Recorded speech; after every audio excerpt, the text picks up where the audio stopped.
श्री अर्पित वखारिया, श्रीमती अदिति वखारिया, कियारा वखारिया, जियान वखारिया, कुंजन गांधी, ईशा गांधी एवं हतवी गांधी।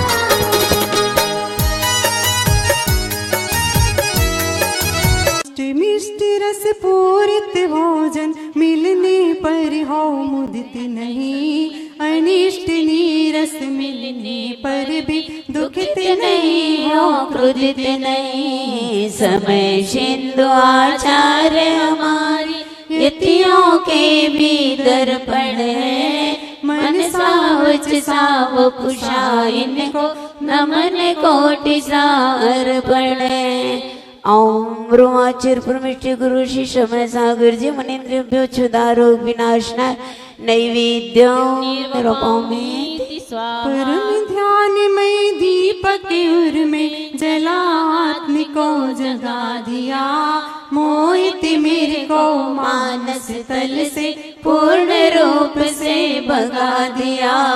समय सिंधु आचार्य हमारी यतियों के भी दर्पण है, मन सावच साव कुशा इनको नमन कोटि सार्पण है। ओम ब्रह्माचर्य परमेश्वर गुरु श्री समय सागर जी मुनीन्द्रभ्यो मोहांधकार विनाशनाय दीपं निरूपमति स्वाहा। शुक्ल ध्यान में तपस्चरण के दीप्त अनल से जला जला, राख किया कट पाप कर्म को तभी तुम्हें शिव किला मिला। समय सिंधु आचार्य हमारी यतियों के भी दर्पण है, मन सावच साव पुषा इनको नमन कोटि सार्पण है। ओम ब्रह्माचर्य परमेश्वर गुरु श्री समय सागर जी मुनीन्द्रभ्यो अष्ट कर्म दहनाय धूपं निरूपयामि स्वाहा। अनुपम अद्भुत श्री गुरु मुमुक्षु जन के मन वांछित फल दायक नायक जिन तुम हो, तत्प्ररूपक तव आगम तो श्रेष्ठ रहाति उत्तम हो। समय सिंधु आचार्य हमारी यतियों के भी दर्पण है, मन सावच साव कुशा इनको नमन कोटि सार्पण है। ओम ब्रह्माचर्य परमेश्वर गुरु श्री समय सागर जी मुनीन्द्रभ्यो महामोक्ष फल प्राप्त है, फलं निरूपयामि स्वाहा। अनुपम अद्भुत श्री गुरुवर की जग कल्याणी गुरु पूजा, भक्ति भाव से करते मन पूजा में को जा तो जा। समय सिंधु आचार्य हमारे यतियों के भी दर्पण है, मन सावच साव पुषा इनको नमन कोटि सार्पण है। ओम ब्रह्माचर्य परमेश्वर गुरु श्री समय सागर जी मुनीन्द्रभ्यो अनर्क पद प्राप्त है, अर्घ्य स्वाहा। नवाचार्य श्री समय सिंधु की हो रही जय जयकार, कि गुरु को नमन अनंतों बार, कि गुरु की जग में जय जयकार। कुंडलपुर की पुण्य धरा पर हो रहे मंगलाचार, कि गुरु को नमन अनंतों बार, कि गुरु के जग में जय जयकार। माँ श्रीमंती के प्यारे नंदन, मल्लप्पा पितु तुमको वंदन। शरद पूनम की शुभ तिथि आई, सद लगा तीर्थ में बजी बधाई। शांतिनाथ शुभ नाम है प्यारा, खुशियों की छाई बहार, कि गुरु को नमन अनंतों बार, कि गुरु की जग में जय जयकार। गुरु आशीष मिला था सुहाना, सूर्य पद की गरिमा बढ़ाना।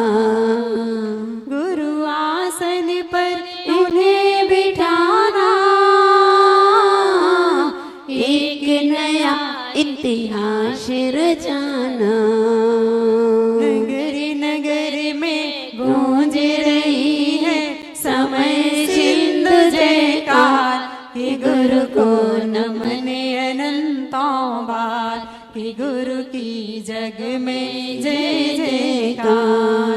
नवाचार सिरि समय सिंधु की हो रही जय जयकार, कि गुरु को नमन अनंतों बार। कुंडलपुर के पुण्य दरा पर हो रहे मंगलाचार, कि गुरु को नमन अनंतों बार, कि गुरु की जग में जय जयकार। श्री गुरु चरण जहाँ पड़े तीरथ बने महान, समय सूर्य की शरण पा भक्त बने भगवान। ओम रोम नवाचार समय चंद्र आचार्य परमेष्टि गुरु ऋषि समसागर जीवनेन्द्र जयमाला पूर्णार्घ्य जय बोलो संत शिरोमणि आचार्य गुरुदेव श्री विद्यासागर जी महाराज की, परम पूज्य आचार्य श्री 108 समय सागर जी महाराज की, पूज्य आचार्य श्री समय सागर जी महाराज की कृपा से पूज्य समझ आचार्य श्री विद्यासागर जी महाराज के दीक्षा दिवस अवसर पर अंतरराष्ट्रीय मूक माटी प्रतियोगिता का आयोजन किया गया है और यह 1 जून से 5 जून तक आप इसमें भाग ले सकते हैं।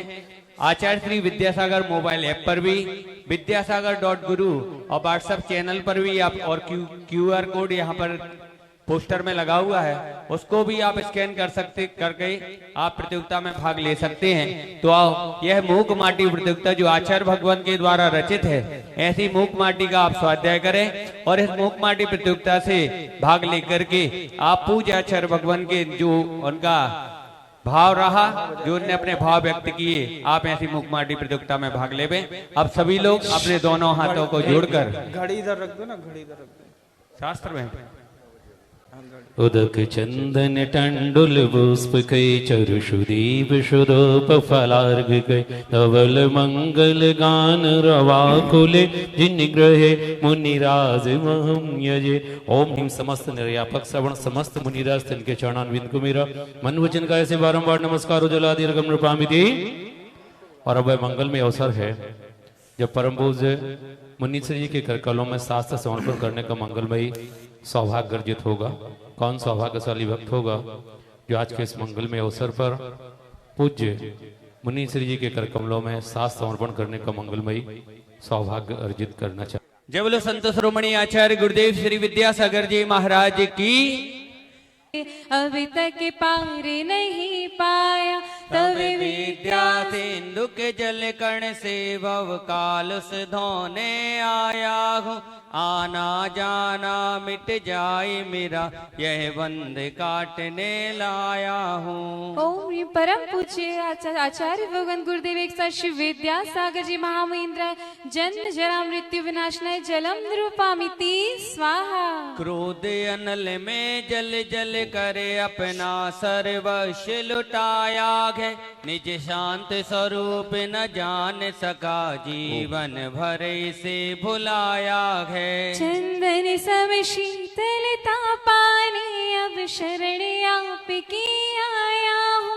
संसार ताप मिट जाए मेरा चंदन वंदन को लाया हूँ। ओम रूम शताष्टाचार्य भगवंत गुरुदेव विद्यासागर महामनिंद्राय सर्वेशां भवातापनाशनाय दिव्य चंदनम निरूपामि स्वाहा। हर श्वास में हो सुमिरन तेरा यों बीते जाए जीवन मेरा। तेरी पूजा करते बीते सांझ सवेरा। तेरी पूजा करते बीते सांझ सवेरा। यों बीते जाए जीवन मेरा। हर श्वास में हो सुमिरन तेरा यूं बीते जाए जीवन में। जिनवाणी जग मैया जन्म दुख मेट दो, जन्म दुख मेट दो, मरण दुख मेट दो, जन्म दुख मेट दो, मरण दुख मेट दो। जिनवाणी जग मैया जन्म दुख मेट दो, जिनवाणी जग मैया जन्म दुख मेट दो। जबल द्वादशांग जिनवाणी माता की जय। और हम सब अपने कर कमलों को जोड़ेंगे अपनी ओर से, आप सबकी ओर से परम पूज्य विनम्र सागर जी महाराज जी के श्री चरणों में त्रैवार नमोस्तु निवेदित करते हुए निवेदन करेंगे। अपनी मांगलिक देशना के माध्यम से हम सभी भक्तों को ओतप्रोत करने की कृपा करें। हे स्वामी जी नमोस्तु। आदि सागर सुधी गुरु है हितैषी, शुद्धात्म में निरत नित्य हितोपदेशी।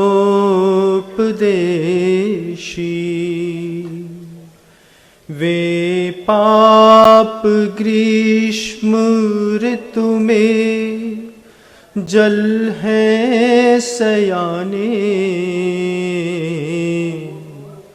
पूजूं उन्हें सतत केवल ज्ञान पाने। पूजूं उन्हें सतत केवल ज्ञान पाने।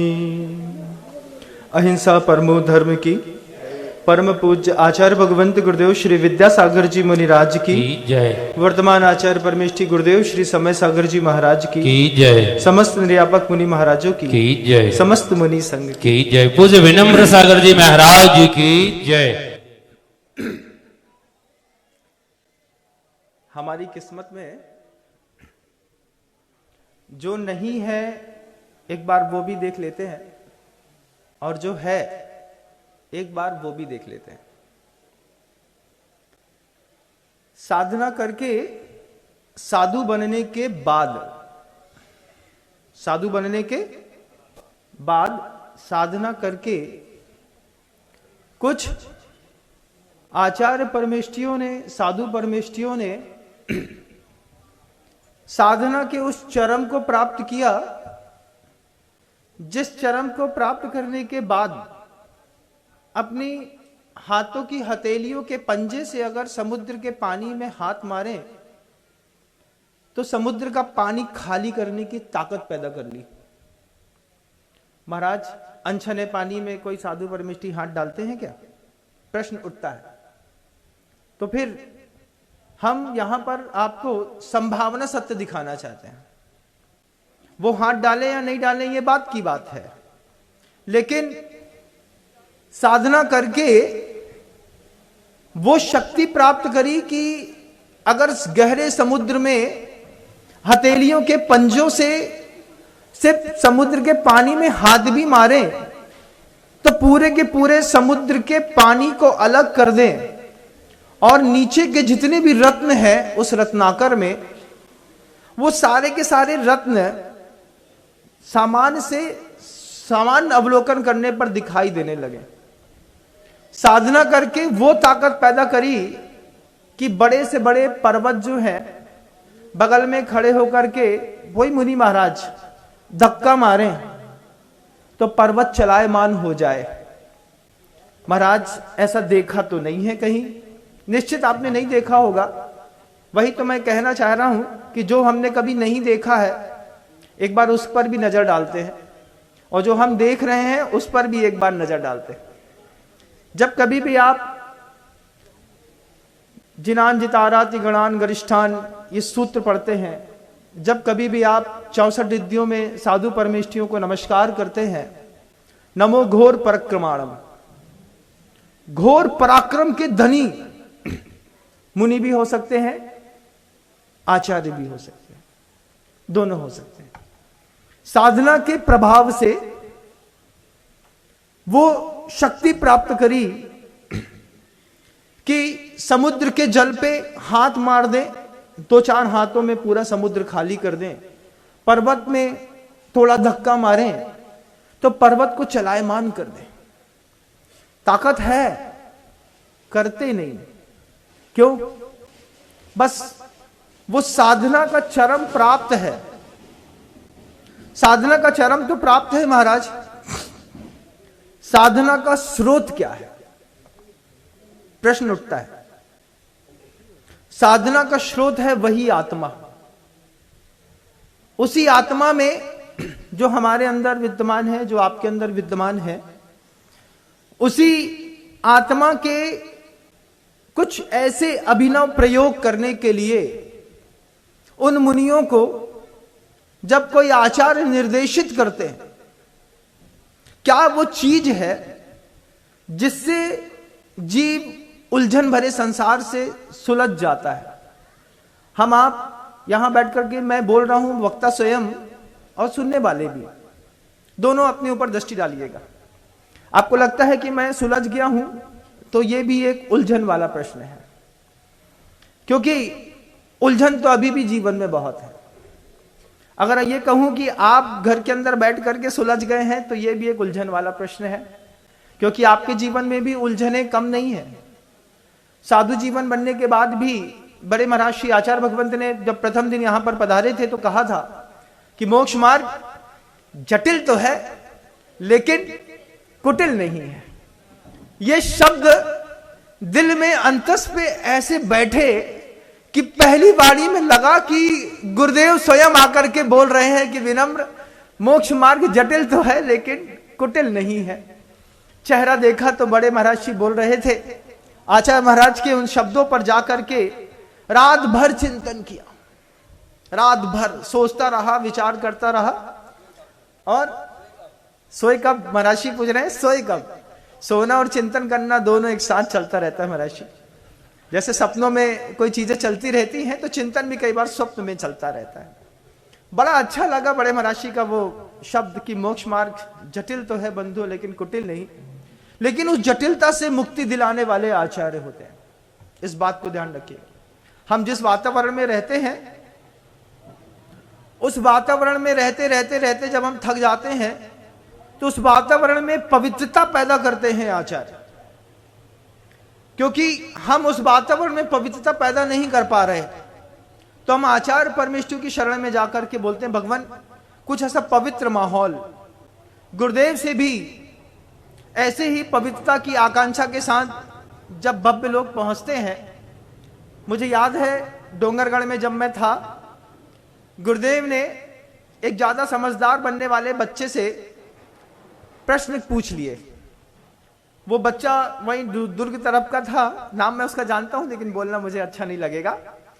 तो वो जाकर के गुरुदेव से तरह तरह की बातें कर रहा था। गुरुदेव ने उस लड़के से 4 प्रश्न पूछे। वो प्रश्न मैं आपके सामने रखना चाहता हूं, आपको अच्छा लगेगा। गुरुदेव ने पूछा, अच्छा बताओ तुम्हें क्या दिखाई देता है? प्रश्न देखिएगा, तुम्हें क्या दिखाई देता है? तो वो बच्चा पूछता है मतलब। फिर गुरुदेव कहते हैं, संसार में जो देखना चाहते हो वो दिखाई देता है। दूसरा, जो दिखाया जाता है वो दिखाई देता है। जो है वो दिखाई देता है कि जो हो सकता है वो दिखाई देता है। 4 प्रश्न पूछे थे गुरुदेव ने। मैं आप सबसे भी वो प्रश्न पूछना चाहता हूं कि आपको संसार में क्या दिखाई देता है? एक साधु को देखते हैं तो क्या दिखाई देता है? जो देखना चाहते हैं आप, क्या वो दिखाई देता है? नहीं महाराज। तो क्या दूसरा कोई जो आपको दिखाता है वो क्या दिखाई नहीं देता? हाँ महाराज, वो दिखाई तो देता है। किसी भी व्यक्ति के बारे में कोई भी व्यक्ति कुछ भी कह दे, कुछ भी, किसी के भी बारे में, उसके बारे में जब अपन किसी के बारे कुछ सुन लेते हैं और सुनने के बाद जब उसको देखते हैं तो फिर हमको वो चीज दिखाई देने लगती है। ऐसा हुआ होगा, तुमने ऐसा किया होगा, तुम ऐसा बोल सकते हो क्या? हमें जो दिखाया गया हमने वो देखा। ये संसारियों की स्थिति है, संसारियों की स्थिति है। हमें जो दिखाया गया हमने वो देखा, हम जो देखना चाहते थे हमने वो देखा। संसार में रह करके दो चीजें, दो स्थितियां बनती हैं। आपको कोई दिखाए वो आप देख लेते हैं, जो आप देखना चाहते हैं आप वो देख लेते हैं। कई बार आचार्य परमेष्ठी के कमरे में जाकर के हम लोगों के साथ भी ऐसा होता है कि घंटों खड़े रहते थे, बात नहीं हो पाती, लेकिन बैठे बैठे कल्पना करते रहते थे, ऐसा बोलूंगा, ऐसा होगा, ऐसा हो जाएगा, ऐसा हो जाएगा, हमारे आचार्य जी हैं, हमारी बात तो मान लेंगे। हम जो चाहते हैं वो हमें दिखाई देता है। अब आचार्यों के साथ क्या होता है, आप जो हैं उनको वो दिखाई देता है। अब स्थितियां बदल जाती हैं, हमें हम जो चाहते हैं वो दिखाई देता है, जो दिखाया जाता है वो दिखाई देता है।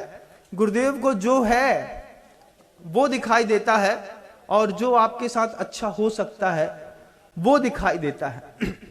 दोनों की दृष्टि में वो जो दो फर्क होते हैं, उन दो फर्कों में, अंतिम दो फर्कों में वहां तक पहुंचने के लिए जिस पवित्र आत्मा की जरूरत होती है उसको आचार्य कहते हैं। पहली बार जब पढ़ा सम्यक दर्शन ज्ञान चारित्राणी मोक्ष मार्ग तो बड़ा अच्छा और सरल सा लगा, लेकिन बाद में गुरुदेव ने एक दिन कह दिया कि सिर्फ सम्यक दर्शन ज्ञान चारित्राणी मोक्ष मार्ग नहीं है, ध्यान रखना इस बात को। तो महाराज वो सूत्र झूठा, सूत्र झूठा नहीं, सूत्र झूठा नहीं, लेकिन सिर्फ सम्यक दर्शन ज्ञान चारित्राणी मोक्ष मार्ग होता तो इतने सारे ग्रंथ नहीं लिखे गए होते, क्योंकि एक बार परंपरा से किसी एक को सुनाई दिया होता और वो आत्मसात करके और मोक्ष को प्राप्त कर लेता। तब गुरुदेव कहते हैं लोकोपयोगी जीवन जीना भी मोक्ष मार्ग की जरूरत है, और ये भी एक मोक्ष मार्ग है। आप इस शब्द पे गौर करिएगा। कल तक आचार्य भगवंत गुरुदेव श्री समय सागर जी महाराज जब आपकी नजरों में आचार्य नहीं थे, हमारी नजरों में भी नहीं थे, ऐसा मैं कहूंगा नहीं, क्योंकि हम उन्हीं के पलाए, उन्हीं के बड़े किए हुए लोग हैं। गुरुदेव ने दीक्षा देने के बाद बड़े महाराज के पास ही भेजा था कि अब आगे का सारी जवाबदारी उनकी है, वो बहुत अच्छे से संभालेंगे, आपको उनके पास रहना है। तो जो भी शब्द मिले वो बड़े महाराज श्री, आज आचार्य महाराज श्री समय सागर जी महाराज की हम लोगों के ऊपर पिछले 25 सालों से लगातार कृपा बरसती रही। सन 2000 में मैं आया, 2000 से 2024 तक, अभी भी जब मैं इस उद्बोधन को देने के पूर्व आचार्य श्री जी के कमरे में गया तो उन्होंने कहा नम्र ऐसा नहीं, ऐसा बोलना है। हमने कहा महाराज जी आप जैसा कहते हैं बिल्कुल वैसे ही, वो जो आप नहीं चाहते हैं वो मैं भी नहीं बोलूंगा। फिर मुस्कुरा दिए, आशीर्वाद दिया, और मैं यहां पर आकर के बैठ गया। यहां पर आकर के मैं उस बात को सोच रहा था कि इसी कुंडलपुर में जब गर्मियों में गुरुदेव ने मुझे प्रवचन के लिए पहले बोला था, तब आचार्य भगवंत कहे तो संकथापि जगताम दुर्तानि हंति नम्र। हमने कहा ये क्या?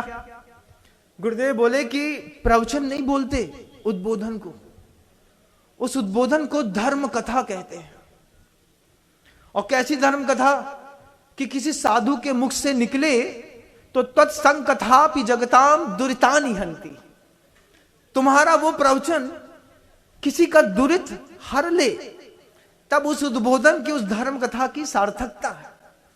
ये शब्द गुरुदेव ने आज से 2 साल पहले जब कुंडलपुर महोत्सव हुआ, गुरुदेव अपने कक्ष पर लेटे हुए थे, वयावृत्ति चल रही थी, और हंसते हंसते मुस्कुरा करके बोले तत्संकथापि जगताम दुरितानि हंति। हमने कहा दूरे सहस्र किरणः कुरुते प्रभैव, कि आप यहीं से बैठ करके वहां पे अपनी प्रभा छोड़िए, तब जा करके जगताम दुरितानि हंति। तो आचार्य जी बोलते हैं यहां बातें मत करो, वहीं जाओ, वहीं बोलना, लेकिन धर्म कथा दुरितानि हंति। हमने कहा नमोस्तु किया और चला आया। आज भी बिल्कुल वही हुआ बंधु। जब गुरुदेव के पास गया तो गुरुदेव बोले तत्संकथा जगताम दुरितानि हंति।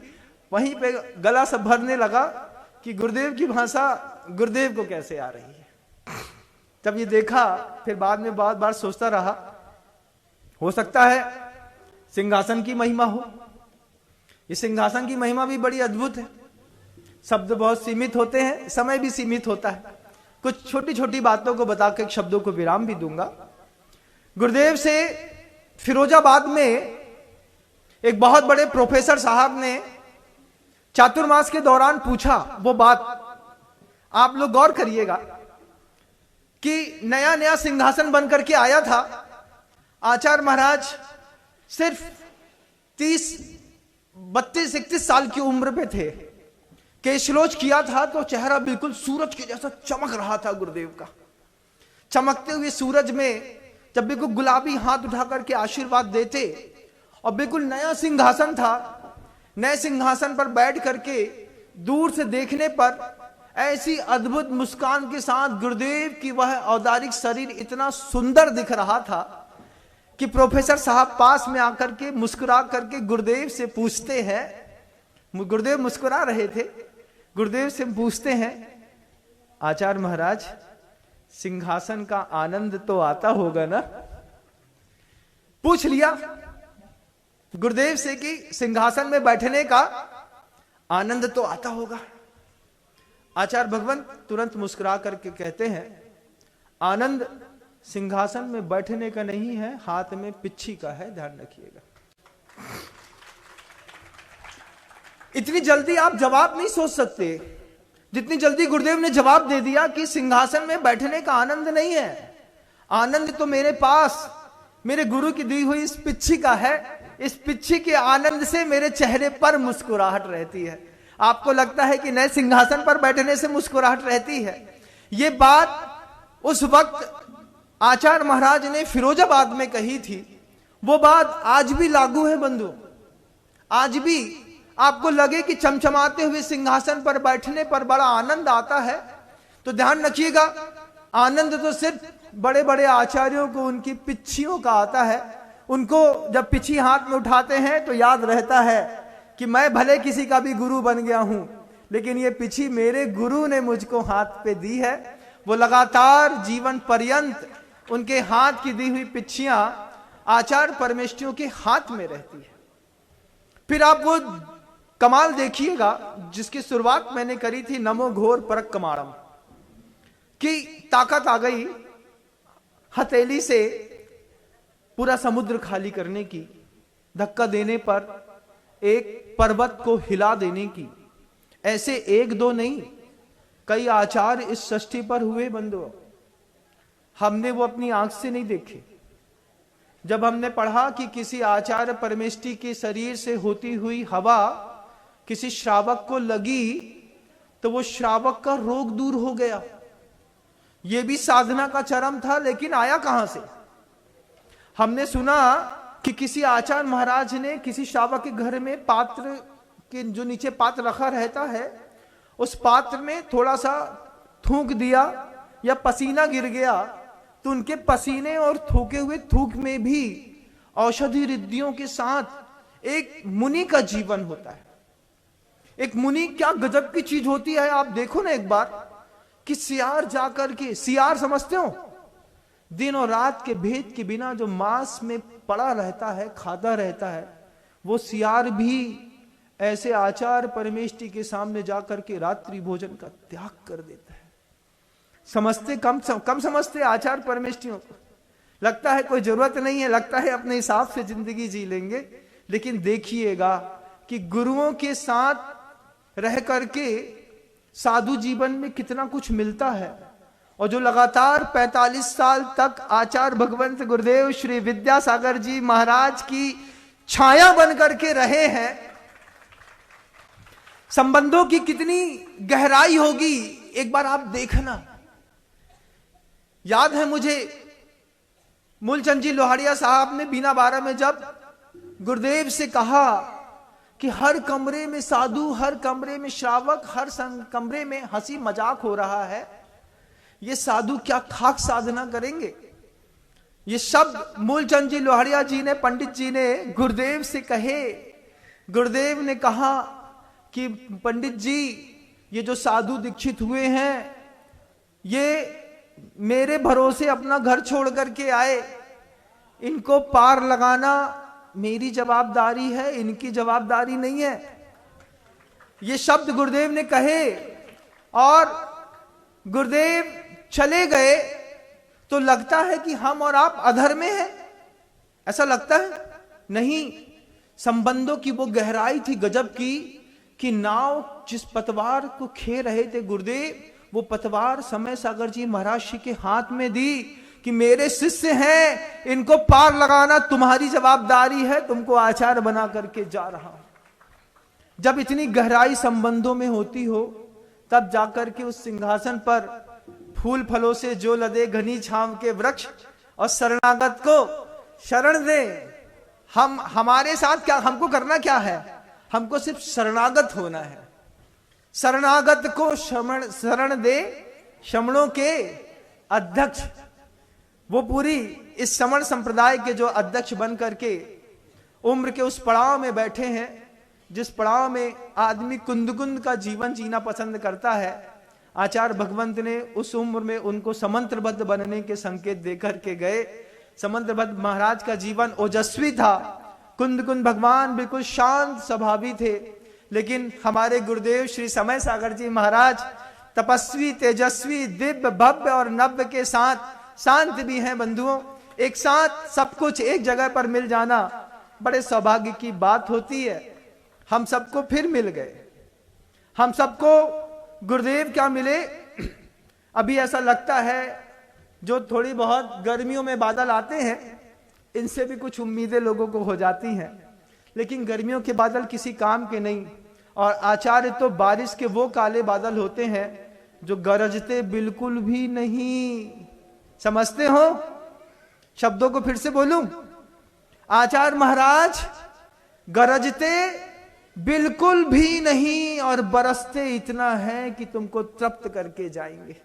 ऐसे आचार्य परमेष्ठी बंधुओं, ये सौभाग्य है हमारे और आपके जीवन का कि हमारी विशुद्धि बढ़ाने के लिए, हमें प्रायश्चित देने के लिए, हमें मार्ग पर स्थिर करने के लिए, आचार संहिता को बरकरार बनाए रखने के लिए गुरुदेव ने जो हमको वरदान दिया है, उस वरदान की भगवान समझ करके हम पूजा करें।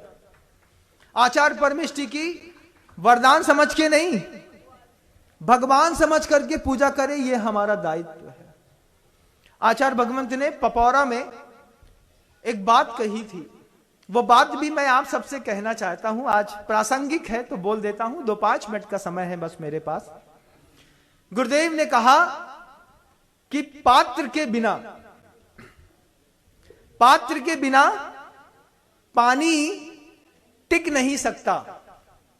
और फिर बोलते हैं गुरुदेव कि बस एक शब्द का अंतर है, पात्र के बिना प्राणी टिक नहीं सकता। हमने ये शब्द सुना और फिर गुरुदेव से जाकर के दोपहर में कहा कि भगवान, पंक्तियां कितनी सार्थक हैं कि पात्र के बिना पानी टिक नहीं सकता। बात बिल्कुल सही है, और ये बात भी बिल्कुल सही है कि पात्र के बिना, इस औदारिक शरीर के बिना प्राणी टिक नहीं सकता।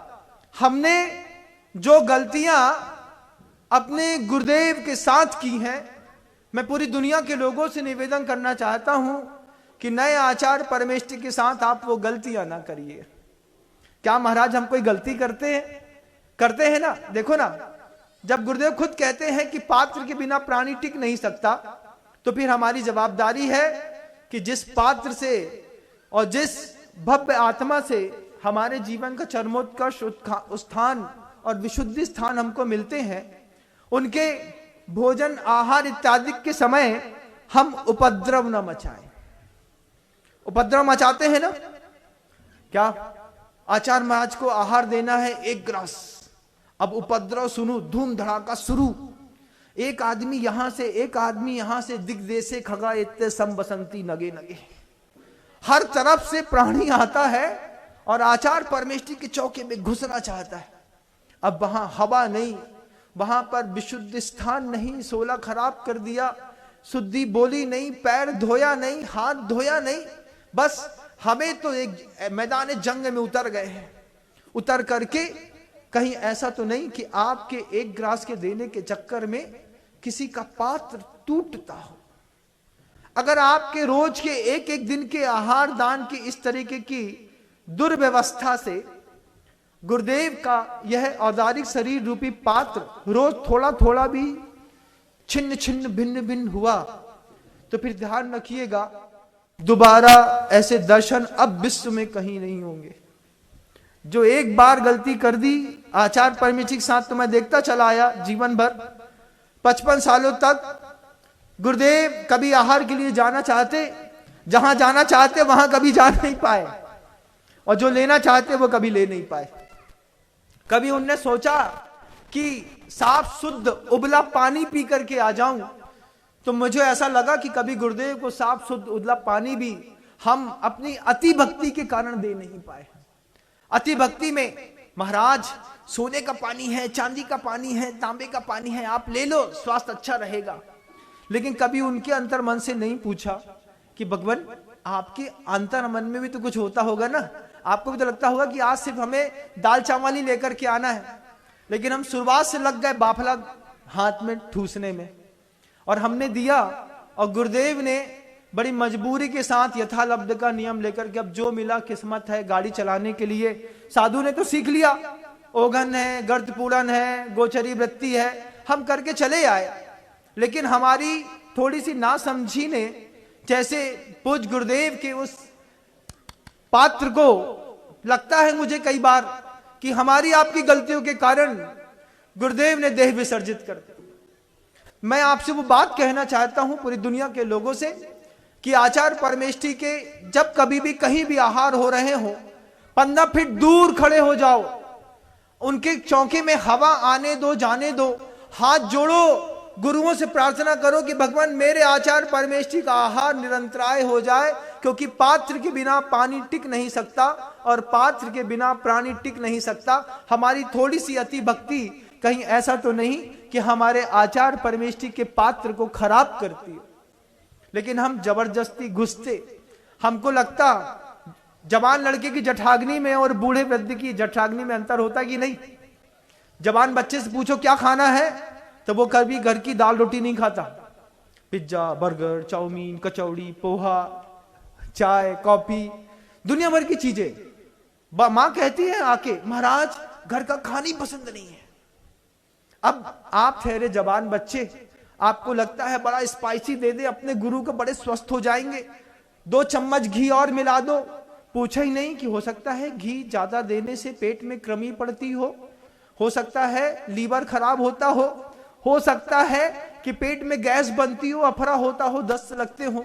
लेकिन अति भक्ति में हमने जो कुछ करते हैं, ये अति भक्ति भी कई बार हमारे लिए एक कष्टमय हो जाती है। आचार्य परमेष्ठी तो सह लेते, कभी उनोदर करके, कभी अनशन करके, कभी एकासन तो उनका जीवन भर ही है।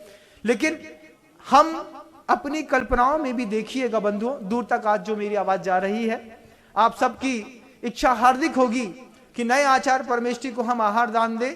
लेकिन मैं बस एक बात कहना चाहता हूं कि गर्मी का भीषण समय शुरू हो गया है। 100 दिन के जबरदस्त पेपर साधु वर्ग के शुरू हो गए हैं।